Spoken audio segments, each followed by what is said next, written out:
ഏവർക്കും smart P സിയിലേക്ക് സ്വാഗതം. വളരെ കല, സാംസ്കാരികം, കായികം, സിനിമ. ഇപ്പം 10th ലെവൽ എക്സാം ആയാലും ശരി തന്നെ, degree level exam, degree films ഒക്കെ ആണെങ്കിൽ തന്നെ വളരെ ഇമ്പോർട്ടൻ്റ് ആയിട്ടുള്ള ഒരു ഭാഗമാണ് ഈ കല, സാംസ്കാരികം, കായികം, സിനിമ. നല്ല അഡ്വാൻസ് ആയിട്ടുള്ള ചോദ്യങ്ങളും അതുപോലെ നല്ല ബേസ് ആയിട്ടുള്ള ചോദ്യങ്ങളും ഒരുവിധ ആവറേജ് ആയിട്ടുള്ള ചോദ്യങ്ങളൊക്കെ ഈ ഒരു പോർഷനിൽ വരാറുണ്ട്. അപ്പോൾ നമ്മളിന്ന് ചെയ്യാൻ പോകുന്നത് വെച്ച് കഴിഞ്ഞാൽ ഇതിലെ ഒരു 50 ചോദ്യങ്ങൾ, ഇത്തിരി ബേസ് ആയിട്ടുള്ളതും അത്യാവശ്യം ആവറേജ് ആയിട്ടുള്ളതും കുറേ പുതിയ ചോദ്യങ്ങളൊക്കെ നിങ്ങൾക്ക് ഇവിടെ നിന്ന് കിട്ടും. ഓക്കെ, അപ്പോൾ അത് ഞാൻ പ്രീവിയസ് ഒരു 50 ചോദ്യങ്ങൾ എടുത്തിട്ടുണ്ട്. അതിൻ്റെ വർക്കൗട്ടാണ് ചെയ്യാൻ പോകുന്നത്. നിങ്ങൾ എല്ലാവരും വർക്കൗട്ട് എന്നോടൊപ്പം ചെയ്തിട്ട് ലാസ്റ്റ് എത്ര മാർക്ക് കിട്ടിയെന്നുള്ള കാര്യം ഒന്ന് കമൻറ്റ് ചെയ്യണം കേട്ടോ. അത് നിങ്ങൾക്കൊരു ഇതായിരിക്കും. അപ്പോൾ ഇത്ര മാർക്ക് എനിക്ക് കിട്ടി, ഓക്കെ കുഴപ്പമില്ല, ഞാൻ നന്നായിട്ട് പഠിച്ചിട്ടുണ്ട്, അല്ലെങ്കിൽ എനിക്ക് ഇത്ര മാർക്ക് കിട്ടിയിട്ടുള്ളൂ, അപ്പോൾ ഞാൻ ഒന്നുകൂടെ റിവിഷൻ ചെയ്യണം എന്നൊക്കെ നിങ്ങൾക്ക് മനസ്സിലാക്കാൻ പറ്റും. അപ്പോൾ ആ ഒരു കാര്യം മറക്കണ്ട, ലാസ്റ്റ് മാർക്ക് ഒന്ന് കമൻറ്റ് ചെയ്യുക. അപ്പോൾ ഓരോ ചോദ്യവും നമുക്ക് നോക്കാം. വ്യാകരണവും കവിതയും പ്രതിപാദിക്കുന്ന 14ാം നൂറ്റാണ്ടിലെ സംസ്കൃത ഗ്രന്ഥത്തിൻ്റെ പേരെന്താണ്? ഇവിടെ ഓപ്ഷൻ എ ലീലാ തിലകമാണ് ആൻസർ. ലീലാ തിലകമാണ് ആൻസർ. രണ്ടാമത്തെ ചോദ്യം, വ്യാപാര വിനിമയ തന്ത്രങ്ങൾ ഇവയിൽ ഏത് ഘടകവുമായി ബന്ധപ്പെട്ട് നിൽക്കുന്നു? വ്യാപാര വിനിമയ തന്ത്രങ്ങൾ ഇതിൽ ഏത് ഘടകവുമായി ബന്ധപ്പെട്ടിരിക്കുന്നു എന്നുള്ളത് SCRT പോർഷൻ എന്നുള്ള ചോദ്യമാണ്. ആൻസർ ഓപ്ഷൻ എ വിപണനമാണ് കേട്ടോ. വിപണനമാണ് ആൻസർ. അടുത്ത മൂന്നാമത്തെ ചോദ്യം, 6 ലോകകപ്പ് കളിച്ച ആദ്യ വനിതാ ക്രിക്കറ്റ് ക്യാപ്റ്റൻ ആരാണ്? 6 ലോകകപ്പ് കളിച്ച ആദ്യ വനിതാ ക്രിക്കറ്റ് ക്യാപ്റ്റൻ ആരാണ് കുട്ടികളെ? ഓപ്ഷൻ എ മിതാലി രാജാണ് കേട്ടോ. മിതാലി രാജാണ് ആൻസർ. നാലാമത്തെ ചോദ്യം, എന്നാണ് ദേശീയ ശാസ്ത്ര ദിനം? ദേശീയ ശാസ്ത്ര ദിനം ആചരിക്കുന്നത് എന്നാണ് ചോദ്യം. ഓപ്ഷൻ സി ഫെബ്രുവരി 28 ഫെബ്രുവരി 28 ദേശീയ ശാസ്ത്ര ദിനം ആചരിക്കുന്നത്. ലോക ശാസ്ത്ര ദിനമാണെങ്കിൽ നവംബർ 10. ലോക ശാസ്ത്ര ദിനം ഏതെന്ന് കേട്ട് കഴിഞ്ഞാൽ നവംബർ 10. നാഷണൽ റിമോട്ട് സെൻസിങ് സെന്ററിന്റെ ആസ്ഥാനം എവിടെയാണ്? സ്ഥിരമായി ചോദിക്കുന്ന ഒരു ചോദ്യമാണ്. നാഷണൽ റിമോട്ട് സെൻസിങ് സെന്ററിന്റെ ആസ്ഥാനം ഓപ്ഷൻ എ ഹൈദരാബാദിലാണ്. എന്നാൽ Indian Institute of Remote Sensing എന്ന് ചോദിക്കുകയാണെങ്കിൽ, Indian Institute of Remote Sensing എന്ന് ചോദിക്കുകയാണെങ്കിൽ അതിൻ്റെ ആൻസർ ഡെറാഡൂൺ ആണ്. അതിൻ്റെ ആൻസർ എവിടെയാണ് കുട്ടികളെ? ഡെറാഡൂൺ ആണ്. നാഷണൽ റിമോട്ട് സെൻസിങ് സെന്റർ എന്ന് ചോദിക്കുകയാണെങ്കിൽ ഹൈദരാബാദ് ആണ്. Indian Institute of Remote sensing എവിടെ നിന്ന് ചോദിക്കുകയാണെങ്കിൽ അത് ഡെറാഡൂൺ ആണ്. ഡെറാഡൂൺ. അടുത്ത്, ഇന്ത്യയുടെ ദാരിദ്ര്യത്തിനുള്ള കാരണം ബ്രിട്ടീഷുകാരുടെ സാമ്പത്തിക ചോർച്ചയാണെന്ന് ചോർച്ചാ സിദ്ധാന്തത്തിലൂടെ സമർത്ഥിച്ച ഇന്ത്യൻ സാമ്പത്തിക വിദഗ്ധൻ ആരെന്നാണ് ചോദ്യം. ചോർച്ചാ സിദ്ധാന്തമൊക്കെ എല്ലാവർക്കും അറിയാം. ഓപ്ഷൻ എ ദാദാഭായ് നവറോജി ആണ്. കേരളത്തിന്റെ ദേശീയോത്സവം ഏതെന്ന് കേട്ട് കഴിഞ്ഞാൽ, കേരളത്തിന്റെ ദേശീയോത്സവം ഏതെന്ന് കുട്ടികളെ? അത് ഓണമാണ് കേട്ടോ. ഓണമാണ് കേരളത്തിന്റെ ദേശീയോത്സവം. കേരളത്തിന്റെ വിളവിറക്ക് ആഘോഷം ഏതെന്ന് ചോദിക്കുകയാണെങ്കിൽ അത് വിഷു ആണ്. വിളവെടുപ്പ് ആഘോഷം ഏതെന്ന് ചോദിച്ചാലും ആൻസർ ഏതാണ്? ഓണം തന്നെയാണ് കേട്ടോ. വിളവെടുപ്പ് ആഘോഷവും ദേശീയോത്സവവും അങ്ങനെയൊക്കെ ചോദിച്ചാൽ ഓണമാണ്. വിളവിറക്ക് ആഘോഷം ഏതെന്ന് കേട്ട് കഴിഞ്ഞാൽ അത് വിഷുവാണ്. ഓണത്തെ ദേശീയോത്സവമായി പ്രഖ്യാപിച്ച വർഷം ചോദിക്കാറുണ്ട്. 1961 പട്ടം താണുപിള്ള മുഖ്യമന്ത്രി ആയിരിക്കുന്ന സമയത്താണ് ഓണത്തെ ദേശീയോത്സവമായിട്ട് എന്ത് ചെയ്തത് കുട്ടികളെ? പ്രഖ്യാപിക്കുന്നത് കേട്ടോ. 1961. അടുത്ത്, ഇന്ത്യയുടെ ചൊവ്വാ ദൗത്യം എന്ത് പേരിലാണ് അറിയപ്പെടുന്നത്? ഇന്ത്യയുടെ ചൊവ്വാ ദൗത്യമൊക്കെ നമുക്കറിയാം. ഏതാണ് കുട്ടികളെ? മംഗൾയാനാണ്. മംഗൾയാൻ വിക്ഷേപിക്കുന്നത് 2013 നവംബർ 5 മംഗൾയാൻ എന്ത് ചെയ്യുന്നത്? വിക്ഷേപിക്കുന്നത് കേട്ടോ. ഇത് ബേസ് ആയിട്ടുള്ള ചോദ്യങ്ങളായതുകൊണ്ടാണ് ഞാൻ കുറച്ച് ഫാസ്റ്റായിട്ട് പോകുന്നത് കേട്ടോ. നിങ്ങൾക്ക് ബേസ് ചോദ്യങ്ങളൊക്കെ ഒന്ന് വർക്കൗട്ട് ചെയ്തിരിക്കുക, അത് മാത്രമാണ് ഞാൻ ഉദ്ദേശിക്കുന്നത്. അടുത്ത്, സ്വാതന്ത്ര്യ ലബ്ധിക്ക് ശേഷം ഇന്ത്യ ഏത് വിധത്തിലുള്ള സമ്പദ് വ്യവസ്ഥയാണ് സ്വീകരിച്ചത്? ഏതാ കുട്ടികളെ? മിശ്ര സമ്പദ് വ്യവസ്ഥയാണ് അല്ലേ. മുതലാളിത്ത സമ്പദ് വ്യവസ്ഥയുടെയും അതുപോലെ തന്നെ സോഷ്യലിസ്റ്റ് സമ്പദ് വ്യവസ്ഥയുടെയും നല്ല വശങ്ങൾ സ്വീകരിച്ചുകൊണ്ടുള്ള മിശ്ര സമ്പദ് വ്യവസ്ഥയാണ് നമ്മൾ സ്വീകരിച്ചത്. ആരാണ് ഈ മിശ്ര സമ്പദ് വ്യവസ്ഥ അല്ലെങ്കിൽ മിക്സ്ഡ് എക്കണോമിയുടെ പിതാവ് എന്നറിയാവോ? അത് ആഡം സ്മിത്ത് ആണ് കേട്ടോ ഉള്ളത്. ആഡം സ്മിത്ത് ആണ് ഈ മിശ്ര സമ്പദ് വ്യവസ്ഥയുടെ പിതാവാണെന്ന് കേട്ട് കഴിഞ്ഞാൽ ആഡം സ്മിത്ത് ആണ്. ആ ഒരു പോയിന്റ് ഓർത്തിരിക്കുക. അടുത്ത്, ഏത് സംവിധാനത്തിന് പകരമായാണ് 2015 ജനുവരി 1 നീതി ആയോഗ് നിലയിൽ വന്നത്? നീതി ആയോഗ് നിലയിൽ വന്നത് എന്തിന് പകരമാണ് കുട്ടികളെ? ആസൂത്രണ കമ്മീഷന് പകരമായിട്ടാണ് നീതി ആയോഗ് നിലവിൽ വന്നത്. റിസർവ് ബാങ്ക് ഓഫ് ഇന്ത്യയുടെ 24ാമത്തെ ഗവർണറായി 2016 സ്ഥാനമേറ്റ വ്യക്തിയാണെന്നാണ് ചോദ്യം. 24ാമത്തെ ഗവർണർ ഊർജിത് പട്ടേലാണ്. ഊർജിത് പട്ടേലാണ് 24ാമത്തെ ഗവർണർ. ആരാണ് കുട്ടികളെ? ഊർജിത് പട്ടേലാണ്. 25ാമത്തെ ഗവർണർ ആരാണ്? 25ാമത്തെ ഗവർണർ ആയിരുന്നു ശക്തികാന്ത് ദാസ് അല്ലേ ഉള്ളത്. ശക്തികാന്ത് ദാസ് ആരാ? എത്രാമത്തെ ആയിരുന്നു? 25ാമത്തെ ഗവർണർ ആയിരുന്നു ശക്തികാന്ത് ദാസ്. നിലവിലുള്ളത് 26-ാമത്തെയാണ്. 26-ാമത്തെ ആളുടെ പേര് സഞ്ജയ് മൽഹോത്ര. സഞ്ജയ് മൽഹോത്രയാണ് 26-ാമത്തെ റിസർവ് ബാങ്ക് ഗവർണർ. 23 രഘുറാം രാജനായിരുന്നു. 24 ഊർജിത് പട്ടേൽ, 25 ശക്തികാന്ത് ദാസ്, 26 സഞ്ജയ് മൽഹോത്ര. 23 രഘുറാം രാജൻ, 24 ഊർജിത് പട്ടേൽ, 25 ശക്തികാന്ത് ദാസ്, 26 സഞ്ജയ് മൽഹോത്ര. ഞാൻ ഈ പറഞ്ഞ ഓർഡർ തന്നെ പഠിച്ചിരിക്കുക. കാരണം 2023 Shaktikanta Das Reserve Bank governor ആയിരിക്കുന്ന സമയത്ത് തന്നെയാണ് ഈ ഊർജിത് പട്ടേലിന്റെ ചോദ്യം വന്നത് കേട്ടോ. അപ്പൊ ഇപ്പൊ സഞ്ജയ് മൽഹോത്രയാണ് ഇപ്പോഴത്തെ ഗവർണർ എങ്കിലും ചിലപ്പോൾ നിങ്ങൾക്ക് ഇങ്ങനെ ഈ രീതിയിൽ നമ്പർ ഇട്ട് ചോദിക്കാം. സോ അതുകൊണ്ട് ഇതൊന്ന് പഠിച്ചിരിക്കുക. വാഴക്കുല എന്ന കവിത എഴുതിയ കവിയുടെ പേര്. വാഴക്കുല എന്ന കവിത എഴുതിയ ആരാണ് കുട്ടികളെ? വാഴക്കുല ചങ്ങമ്പുഴയുടേതാണ് അല്ലെ? ചങ്ങമ്പുഴയാണ് വാഴക്കുല എഴുതിയല്ലേ? വാഴക്കുല എഴുതിയ ആരാണ്? ചങ്ങമ്പുഴ. അടുത്ത ഒളിമ്പിക്സ് നടക്കുന്നത് എവിടെ വെച്ചാണെന്നാണ് ചോദ്യം. 2023 വന്ന ചോദ്യമായതുകൊണ്ട് ഇതിന്റെ ആൻസർ ഓപ്ഷൻ ബി പാരീസ് ആണ് കേട്ടോ. 2023 ഈ പരീക്ഷ നടന്നത്, അതുകൊണ്ട് ഓപ്ഷൻ ബി പാരീസ് ആണ്. എന്നാൽ അടുത്ത 2028 ഒളിമ്പിക്സ് നടക്കുന്നത് ലോസ് ഏഞ്ചൽസിലാണ് അല്ലെ? ലോസ് ഏഞ്ചൽസിലാണ് 2028 ഒളിമ്പിക്സ് നടക്കുന്നത്, അതായത് അമേരിക്കയിലാണ്. ഇനി 2032 ഒളിമ്പിക്സ് ആണെങ്കിൽ അത് ബ്രിസ്ബൻ ആണ് കേട്ടോ. ബ്രിസ്ബൻ എവിടെ നിന്ന് അറിയാവുള്ളേ? ബ്രിസ്ബൻ ഓസ്ട്രേലിയയാണ് കേട്ടോ. ഓസ്ട്രേലിയയിലെ ബ്രിസ്ബണിൽ വെച്ചിട്ടാണ് 2032 ഒളിമ്പിക്സ് എന്ത് ചെയ്യാൻ പോകുന്നത്? നടക്കാൻ പോകുന്നത്. 28 ഒളിമ്പിക്സ് നടക്കുന്നത് ലോസ് ഏഞ്ചൽസ് വെച്ചിട്ടാണ്. 28 ഒളിമ്പിക്സ് നടക്കുന്നത്. 24 ഒളിമ്പിക്സ് നടന്നത് എവിടെ വെച്ചെന്ന് കഴിഞ്ഞാൽ അത് പാരീസിൽ വെച്ചിട്ടാണ് കേട്ടോ. പാരീസിൽ. ഓക്കെ. അടുത്ത 14ാമത്തെ ചോദ്യം, അടുക്കളയിൽ നിന്ന് അരങ്ങത്തേക്ക് എന്ന നാടകത്തിന്റെ രചയിതാവ് ആരാണ്? അടുക്കളയിൽ നിന്ന് അരങ്ങത്തേക്ക് എന്ന നാടകം എഴുതിയതാണ് കുട്ടികളെ. അത് VT ഭട്ടതിരിപ്പാടിന്റെ നാടകമാണ്. ഏത്? അടുക്കളയിൽ നിന്ന് അരങ്ങത്തേക്ക് എന്നുള്ള കാര്യം ഓർത്തിരിക്കുക. അടുത്ത താഴെ കൊടുത്തിട്ടുള്ള ഏത് ഏജൻസിയുടെ പുതിയ രൂപമാണ് നീതി ആയോഗ്? ഇത് സ്ഥിരമായി ചോദിക്കുന്നതാണ്. Option D planning commission. കേരളത്തിലെ കുടുംബശ്രീ യൂണിറ്റുകൾ താഴെ പറയുന്നതിൽ ഏത് സ്ഥാപനവുമായി ബന്ധപ്പെട്ടതാണ്? ഓക്കെ, കുടുംബശ്രീ യൂണിറ്റുകൾ നമ്മുടെ SCRT തന്നെ കൊടുത്തിട്ടുണ്ട് ഈ ഒരു പോർഷൻ. കേരളത്തിലെ കുടുംബശ്രീ യൂണിറ്റുകൾ മൈക്രോ ഫിനാൻസ് സ്ഥാപനമാണ്. മൈക്രോ ഫിനാൻസ് സ്ഥാപനമാണ് കേരളത്തിലെ കുടുംബശ്രീ യൂണിറ്റുകൾ. മൈക്രോ ഫിനാൻസ് സ്ഥാപനമാണ്. കുടുംബശ്രീ യൂണിറ്റുകൾ മാത്രമല്ല, വളരെ ഈ സ്വയം സഹായ സംഘങ്ങളുണ്ടല്ലോ, സ്വയം സഹായ സംഘങ്ങൾ, അതൊക്കെ മൈക്രോ ഫിനാൻസിന് ഉദാഹരണമാണ് കേട്ടോ. അതായത് ചെറിയ രീതിയിൽ നിക്ഷേപങ്ങൾ സ്വീകരിക്കുകയും ചെറിയ രീതിയിൽ വായ്പകൾ നൽകുകയൊക്കെ ചെയ്യുന്ന സ്ഥാപനങ്ങൾ അല്ലെങ്കിൽ സംവിധാനങ്ങളെയാണ് നമ്മൾ മൈക്രോ ഫിനാൻസ് എന്ന് പറയുന്നത്. ഇപ്പൊ കുടുംബശ്രീ ആയാലും സ്വയം സഹായ സംഘങ്ങളായാലും എന്തിന് ഉദാഹരണമാണ്? മൈക്രോ ഫിനാൻസിന് ഉദാഹരണമാണ് കേട്ടോ. ഓക്കെ, അറിയാത്ത പോയിന്റൊക്കെ ഒന്നുകൂടെ കേട്ടിട്ട് എഴുതിയെടുത്ത് പഠിച്ചു പൊക്കോണം കേട്ടോ. ശരി, അടുത്ത ചോദ്യം, ഇന്ത്യയുടെ നികുതി സമ്പ്രദായവുമായി ബന്ധപ്പെട്ട ഏതാനും വസ്തുതകൾ താഴെ തന്നിരിക്കുന്നു. ഇവയിൽ ശരിയായ ജോഡികൾ ഏതാണ്? GST എന്നതിന്റെ പൂർണ്ണരൂപം ഗുഡ്സ് ആൻഡ് സർവീസ് ടാക്സ് എന്നാണ്. ശരിയാണോ തെറ്റാണോ? ഗുഡ്സ് ആൻഡ് സർവീസ് ടാക്സ് എന്നാണ്. ശരിയാണോ തെറ്റാണോ? ശരിയാണല്ലേ?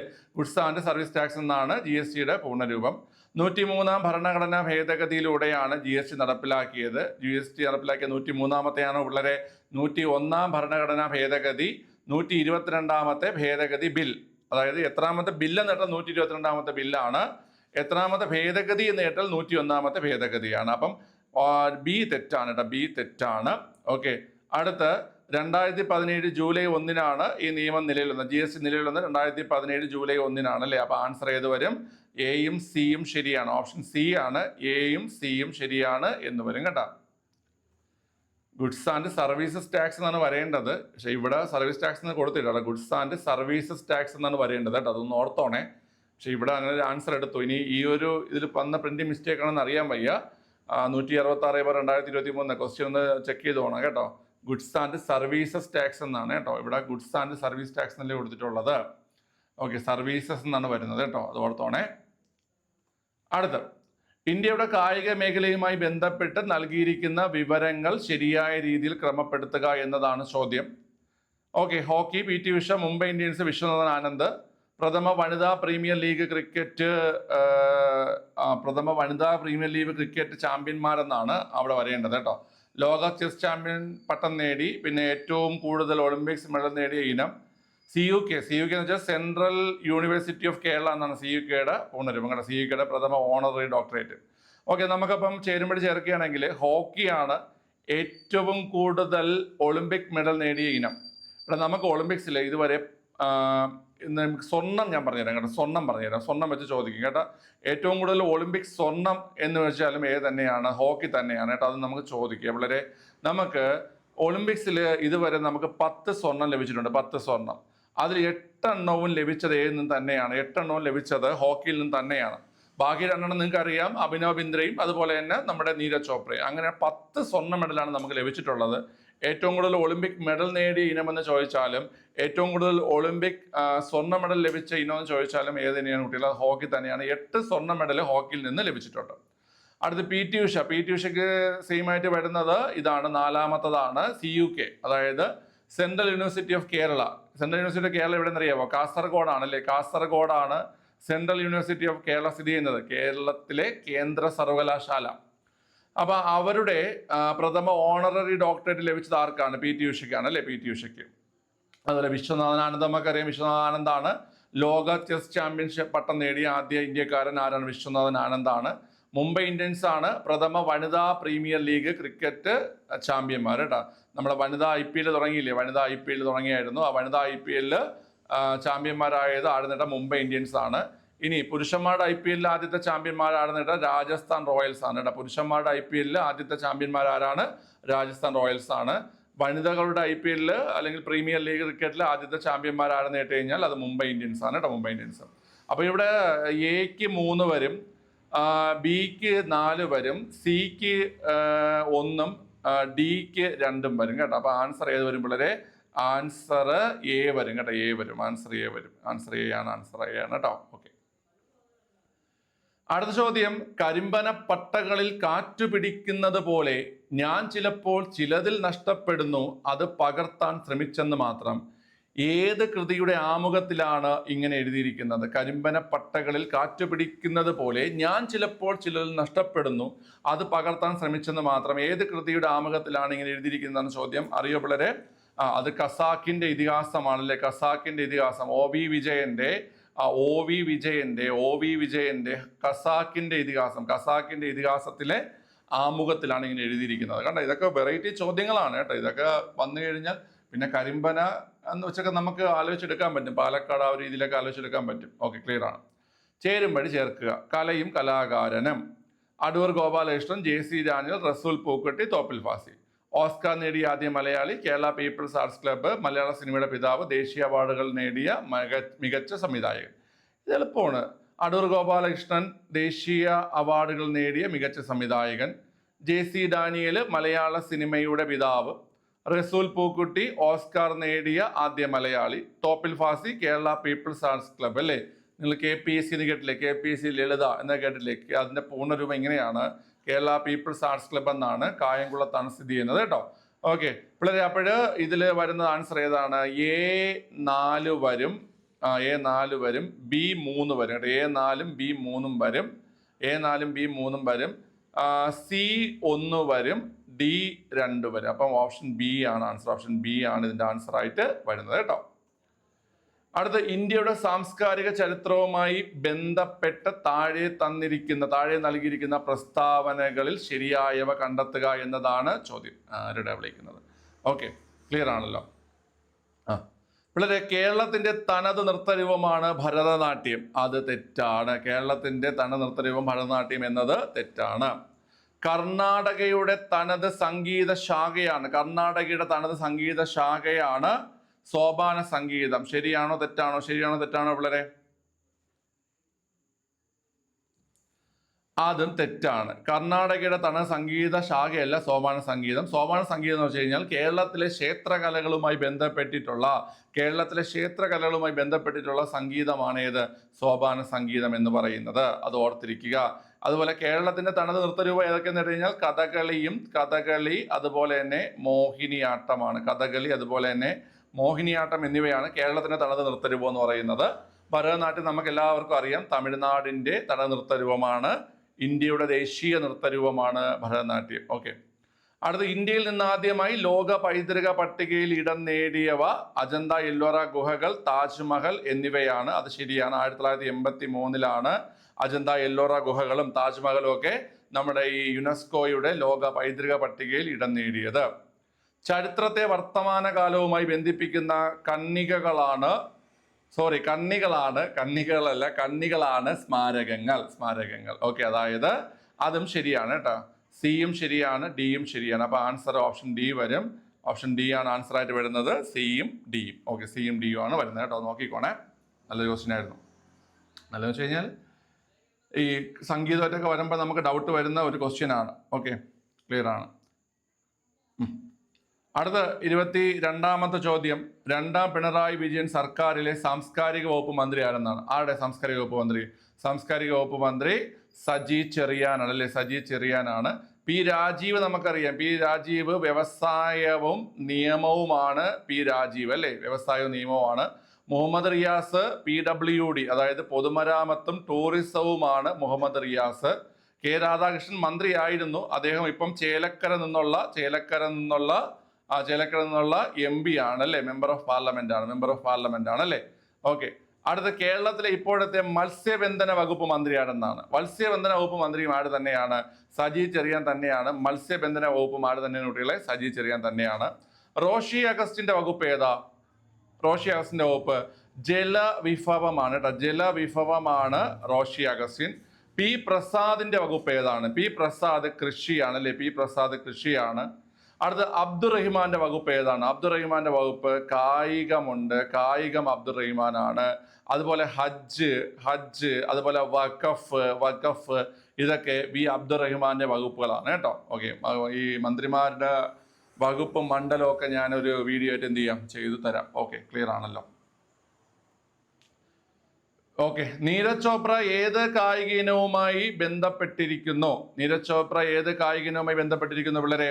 ജാവലിൻ ത്രോ ആണ് അല്ലെ? ജാവലിൻ ത്രോ നമുക്കറിയാം. 2020 ടോക്കിയോ ഒളിമ്പിക്സിൽ ഇദ്ദേഹത്തിന് എന്ത് ലഭിച്ചു? സ്വർണ്ണ മെഡൽ ലഭിച്ചു അല്ലെ? സ്വർണ്ണ മെഡൽ ലഭിച്ചു. അതുപോലെ 2024 പാരീസ് ഒളിമ്പിക്സിൽ ഇദ്ദേഹത്തിന് വെള്ളി മെഡലും ലഭിച്ചായിരുന്നു അല്ലേ? വെള്ളി മെഡലും ലഭിച്ചായിരുന്നു. ഓക്കെ, 2020 ടോക്കിയോ ഒളിമ്പിക്സിൽ സ്വർണ്ണ മെഡലും 2024 പാരീസ് ഒളിമ്പിക്സിൽ എന്തും ലഭിച്ചു കുട്ടികളെ? വെള്ളി മെഡലും ലഭിച്ചു. 2020 ആ ഒരു ദൂരം ഒന്ന് ഓർത്ത് വെച്ചോണേ. 87.58 കേട്ടോ. 87.58 മീറ്റർ ആണ് കേട്ടോ. 87.58 മീറ്റർ ആണ് ദൂരം. അടുത്ത 2024 ഇദ്ദേഹത്തിന് വെള്ളി മെഡൽ ലഭിച്ചത് 89.45 മീറ്റർ ആണ് കേട്ടോ. 89.45 മീറ്ററിലാണ് ഇദ്ദേഹത്തിന് എന്ത് ലഭിച്ച പിള്ളേരെ? ഈ വെള്ളി മെഡൽ ലഭിച്ചത്. ഓക്കെ, ഈ പാരീസ് ഒളിമ്പിക്സിൽ ജാവലിൻ ത്രോയിൽ 1ാം സ്ഥാനം ലഭിച്ചത് ആർക്കെന്ന് കേട്ട് കഴിഞ്ഞാൽ അർഷദ് നദീം എന്ന് പറയുന്ന പാകിസ്ഥാൻ താരത്തിനാണ്. അദ്ദേഹം എറിഞ്ഞത് 92.97 മീറ്റർ ആണ്. 92.97 മീറ്റർ ആണ്. അദ്ദേഹത്തിനാണ് സ്വർണ്ണ മെഡൽ ലഭിച്ചത്. 92.97 മീറ്റർ ആണ് അർഷദ് നദീമിനാണ് ലഭിച്ചത്.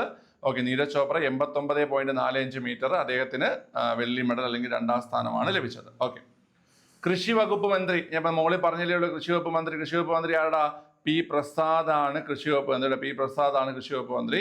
വി ശിവൻകുട്ടി അറിയാലോ. വി ശിവൻകുട്ടിയുടെ വകുപ്പ് ഏതൊക്കെയാണ്? പൊതുവിദ്യാഭ്യാസം ശിവൻകുട്ടിയാണ്. അതുപോലെ തന്നെ തൊഴിൽ വകുപ്പുമാർ തന്നെയാണ്. തൊഴിൽ വകുപ്പും ശിവൻകുട്ടിയാണ്. കെ രാജന്റെ വകുപ്പ് നിങ്ങൾക്ക് അറിയാം. കെ രാജനാണ് റവന്യൂ വകുപ്പ് മന്ത്രി. അല്ലെ? റവന്യൂ വകുപ്പ് മന്ത്രിയാണ് ഏത്? കെ രാജൻ. തൃതീയ മേഖല അറിയപ്പെടുന്ന മറ്റൊരു പേരെന്താണ്? മറ്റൊരു പേര് സേവന മേഖല എന്നാണ്. കാർഷിക മേഖല പ്രാഥമിക മേഖലയാണ്. വ്യവസായ മേഖല ദ്വിതീയ മേഖലയാണ് അല്ലേ? അതൊക്കെ എളുപ്പമുള്ള ഓപ്ഷനാണ്.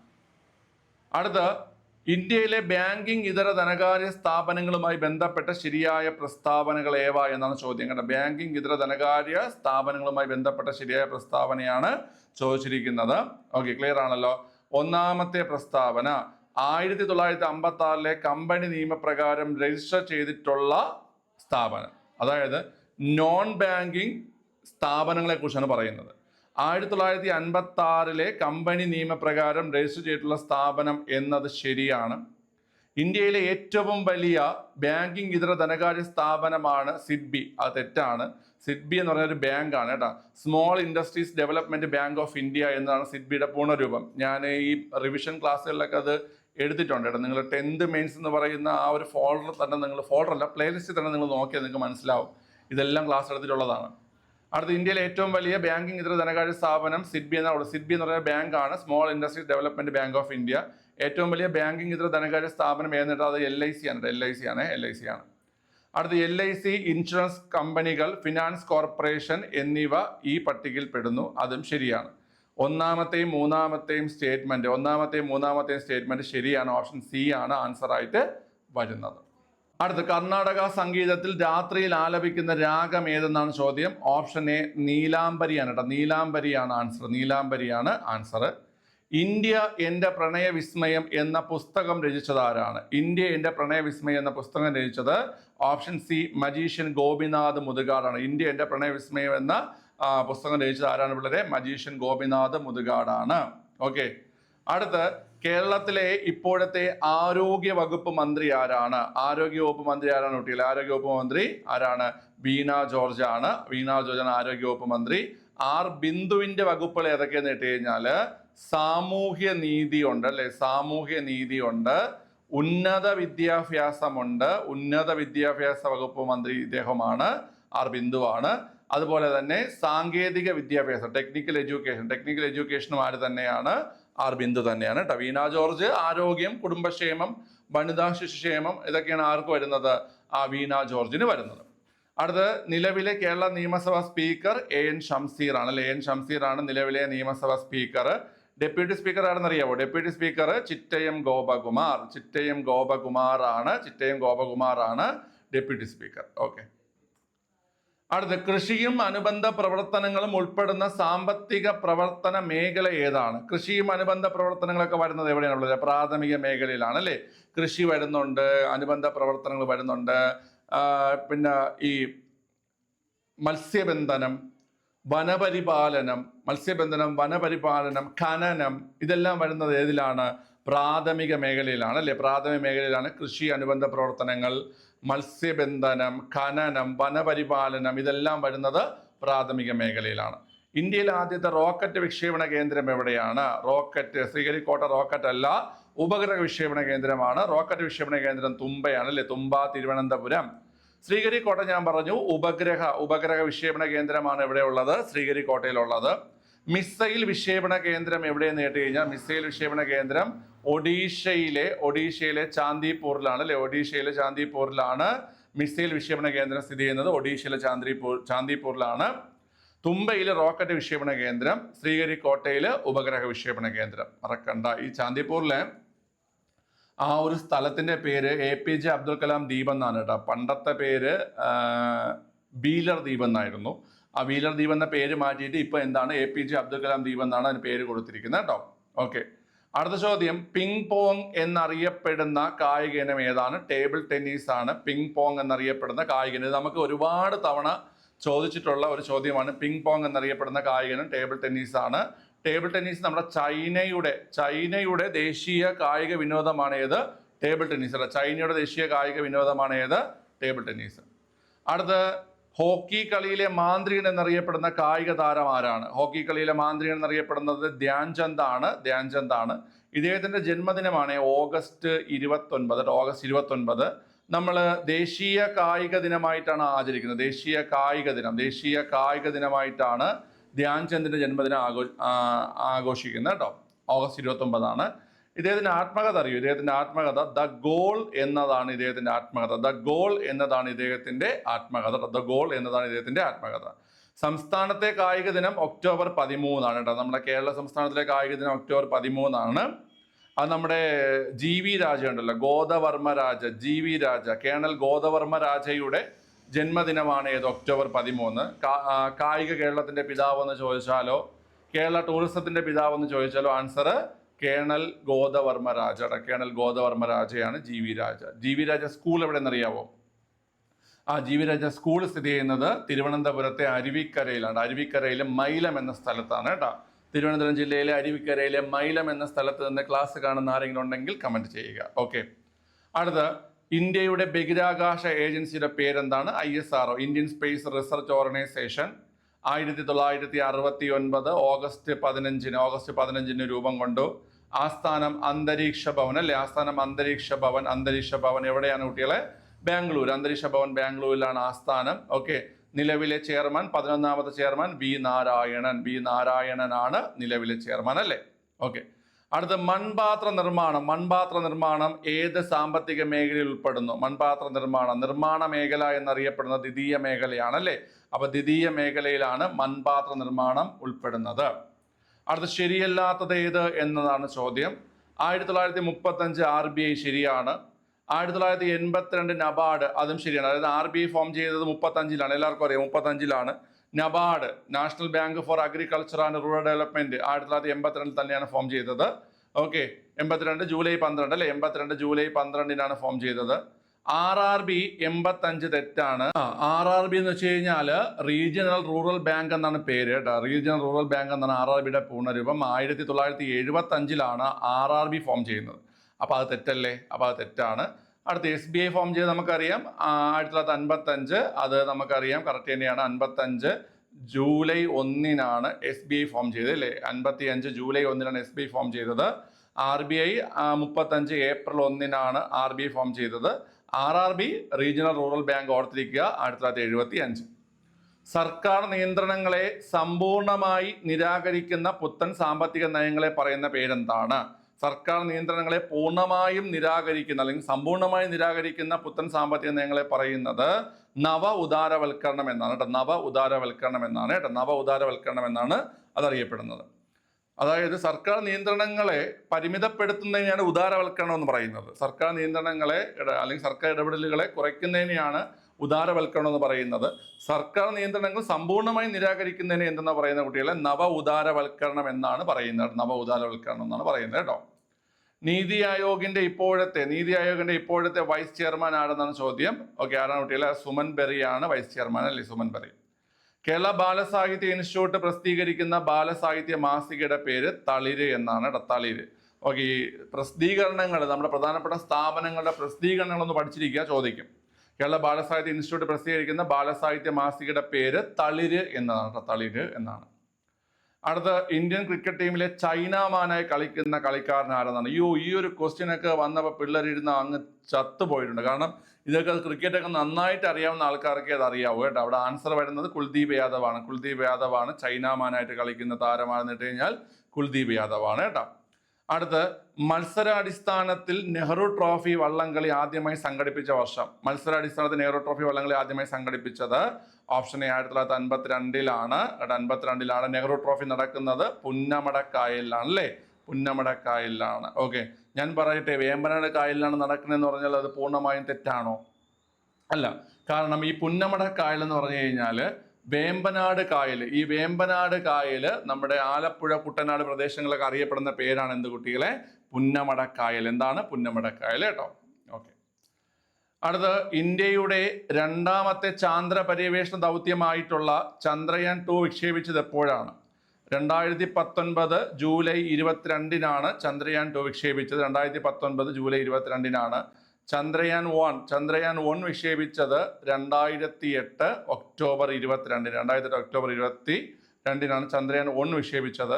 ചന്ദ്രയാൻ 3 വിക്ഷേപിച്ചത് 2023 ജൂലൈ മാസം 14-നാണ് ചന്ദ്രയാൻ 3 വിക്ഷേപിച്ചത്. അപ്പോൾ ചന്ദ്രയാൻ 1 വിക്ഷേപിച്ചത് 2008 ഒക്ടോബർ 22-നും ചന്ദ്രയാൻ 2 വിക്ഷേപിച്ചത് 2019 ജൂലൈ 22-നും ചന്ദ്രയാൻ 3 വിക്ഷേപിച്ചത് 2023 ജൂലൈ 14.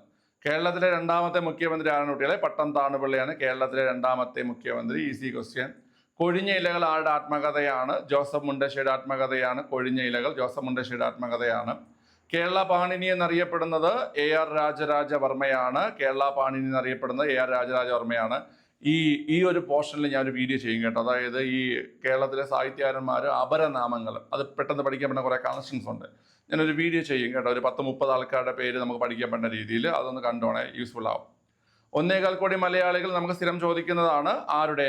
EMSന്റെ കൃതിയാണ് 1.25 കോടി മലയാളികൾ. അതുപോലെ തന്നെ കേരളം മലയാളികളുടെ മാതൃഭൂമി, അതൊക്കെ EMSന്റെ കൃതികളാണ്. പൂർണ്ണമായി മലയാള ഭാഷയിൽ അച്ചടിക്കപ്പെട്ട ആദ്യ പുസ്തകമാണ് സംക്ഷേപ വേദാർത്ഥം അല്ലേ. സംക്ഷേപ വേദാർത്ഥമാണ് പൂർണ്ണമായി മലയാള ഭാഷയിൽ അച്ചടിക്കപ്പെട്ട ആദ്യ പുസ്തകം. സംക്ഷേപ വേദാർത്ഥമാണ്. 15ാം കേരള നിയമസഭയിൽ ഏറ്റവും പ്രായം കൂടിയ അംഗം PJ ജോസഫാണ് അല്ലേ. PJ ജോസഫാണ് ഏറ്റവും പ്രായം കൂടിയ അംഗം. പി ജെ ജോസഫിന്റെ മണ്ഡലം അറിയോ? തൊടുപുഴയാണ് കേട്ടോ. തൊടുപുഴയാണ് പി ജെ ജോസഫിന്റെ മണ്ഡലം.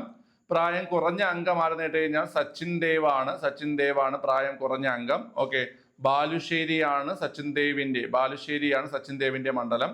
ഓക്കെ, ഏറ്റവും പ്രായം കൂടിയ മന്ത്രി ചോദിക്കുകയാണെങ്കിൽ പ്രായം കൂടിയ മന്ത്രി കെ കൃഷ്ണൻകുട്ടിയാണ്. കെ കൃഷ്ണൻകുട്ടിയാണ് പ്രായം കൂടിയ മന്ത്രി. നമുക്കറിയാം ചിറ്റൂർ മണ്ഡലത്തിൽ നിന്നുള്ള MLA ആണ്. അദ്ദേഹം വൈദ്യുതി വകുപ്പാണ് കൈകാര്യം ചെയ്യുന്നത്. പ്രായം കുറഞ്ഞ മന്ത്രിയാണെന്ന് ചോദിക്കുകയാണെങ്കിൽ അത് വീണ ജോർജ് ആണ്. പ്രായം കുറഞ്ഞ മന്ത്രി വീണ ജോർജ് ആണ്. ആറന്മുള മണ്ഡലത്തിൽ നിന്നുള്ള MLA ആണ് ആര്? വീണ ജോർജ് അല്ലേ? നമ്മൾ നേരത്തെ പറഞ്ഞു ആരോഗ്യം, കുടുംബക്ഷേമം, വനിതാ ശിക്ഷേമം എന്നീ വകുപ്പുകൾ കൈകാര്യം ചെയ്യുന്ന ആരാണ്? വീണ ജോർജ് ആണ്. ഓക്കെ, ഇപ്പോൾ 50 ക്വസ്റ്റ്യൻ ചെയ്തു കേട്ടോ. ഞാൻ പറഞ്ഞില്ലേ, ബേസ് ചോദ്യങ്ങളായതുകൊണ്ടാണ് ഇത്തിരി ഫാസ്റ്റ് ആയിട്ട് പോയത് കേട്ടോ. നിങ്ങളും ഒരു സ്പീഡിൽ ചെയ്ത് വന്നെന്നാണ് എൻ്റെ വിശ്വാസം. ഓക്കെ, എത്ര മാർക്ക് കിട്ടുന്നുള്ള കാര്യം ഒന്ന് കമൻറ്റ് ചെയ്യുക. ഇതിൻ്റെ ബാക്കി പോർഷൻസ് വർക്കൗട്ട് ഇതുപോലെ ബേസ് ക്വസ്റ്റ്യൻസിൻ്റെ വർക്കൗട്ട് വേണമെങ്കിൽ എന്ത് ചെയ്യുക, ഇവിടെ താഴെ കമൻറ്റ് ചെയ്താൽ മതി. നമുക്ക് അതനുസരിച്ച് എന്ത് ചെയ്യാം. ഓക്കെ അല്ലേ? ശരി, അപ്പം നമുക്ക് മറ്റൊരു വീഡിയോ വീണ്ടും കാണാം. ബൈ.